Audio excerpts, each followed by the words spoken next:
John here with the LensPal for Lighting 101, Episode 2, Modifiers.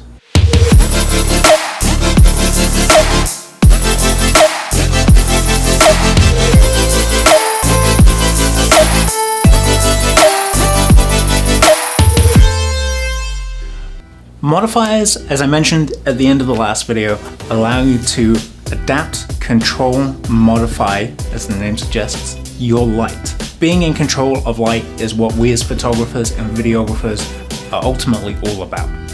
Photography literally means writing with light, so being able to control that light is key to what we do.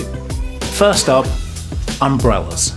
Umbrellas are fantastically simple yet effective modifiers for light. They come in two varieties. First is what's known as a shoot-through umbrella. As you can see, it's sort of translucent and the light passes through this. If you're setting this up on a light, you would have the light fire through this at your subject. The second type of umbrella we have is the reflective umbrella, or sometimes the bounce umbrella.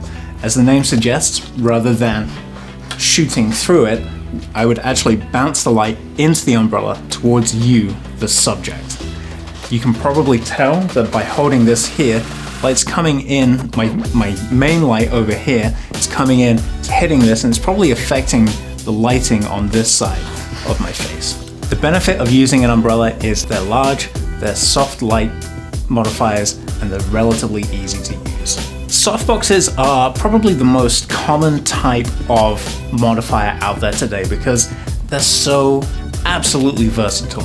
When I first started professionally with photography, softboxes tend to be square or rectangular. These days, we're seeing the shift to sort of more circular softboxes. Somewhere in between those two, you have something called octaboxes, which, as the name kind of suggests, they have 8 sides. Some of the popular shapes that you'll see these days are strip boxes, which, as you gather from this, is a narrow strip of light. Another popular shape of softbox is the circular softbox.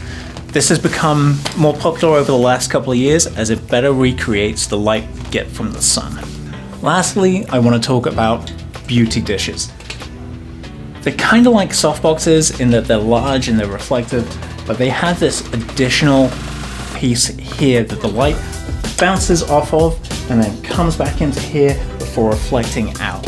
The thing about beauty dishes is you need to get them close to your subject. So one thing that a lot of these modifiers have in common is the ability to further adapt them. What does that mean? So take this beauty dish, for example. Instead of just being this beauty dish, we can add this grid to it. What that does is it further confines the light. It makes it more directional so that we get less spill.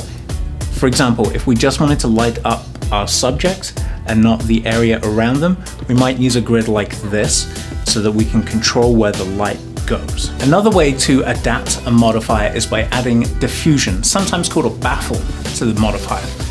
Here we have the internal diffusion for the strip box that I showed earlier. A lot of softboxes will come with two, an internal and an external set of diffusion, so you can even further soften the light. That's it for episode 2 on modifiers. We hope you're enjoying this. Like, follow, and subscribe for when episode 3 on hard and soft light drops.